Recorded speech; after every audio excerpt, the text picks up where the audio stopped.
Hey, Carl, the biker guy here. I'm standing in Prairie Du Rocher at Fort de Chartres. It's a French fort that was initially completed in 1720.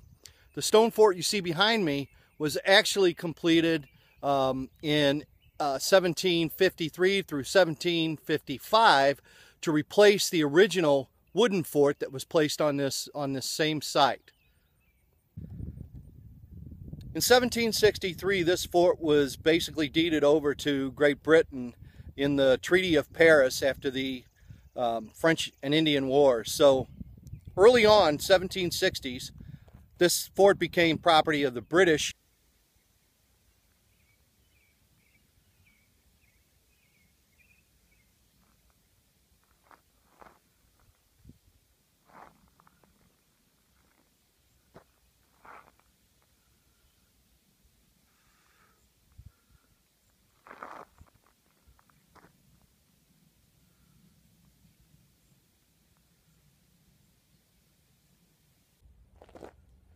The British took over possession of Fort de Chartres in 1765, 2 years after the treaty had been signed and well after they could have taken possession of it. But in 1765 they took possession of it.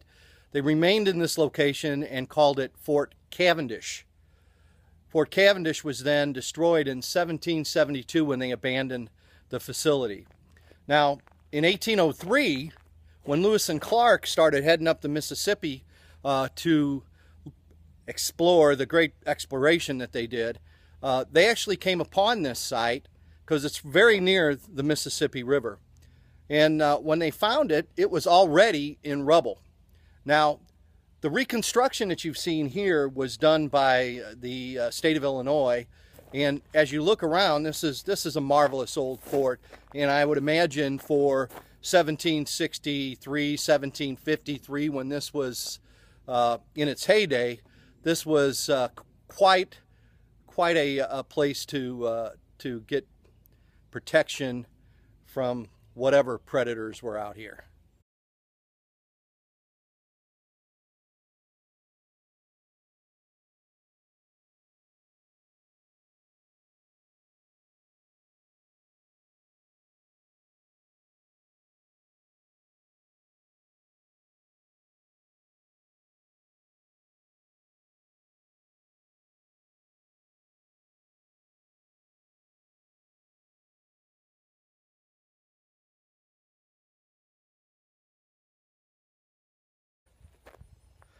I'm standing where the entrance of the fort would have been in the 1700s. The pictures I've shown you of the massive walls and the entrance and all of that stuff, that was actually on the back of the fort, and it was a back entrance to the fort. Where I'm standing, but it hasn't been reconstructed, is the front of where the fort would have started. I'm standing right directly across from me is a levee, and then beyond that levee is the Mississippi. That's why it held such a strategic place.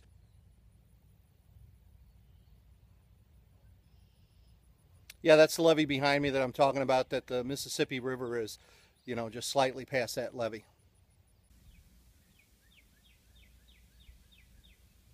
What you're looking at here is the foundation of what would have been the troops barracks during the 1700s when the fort was in full swing.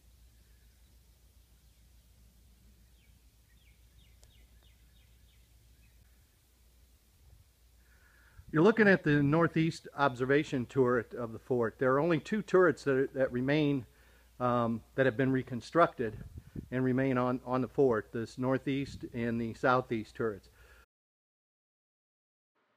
I enjoyed my trip to Fort de Chartres today, so if you're ever in southern Illinois and near Prairie Du Rocher, stop by and see it. The fort is open from 9 to 5. Thursday through Sunday with attendance. It's open all the time if you just want to stop by, but can't get inside the museum until Thursday through Sunday, 9 to 5. Hey, Carl, the biker guy here. I'm in Prairie Du Rocher, Illinois. It's the site of Fort de Chartres, a French fort that was initially completed in 1720 replaced in 1753 through 1755 with this stone fort that you see behind me. Now, this fort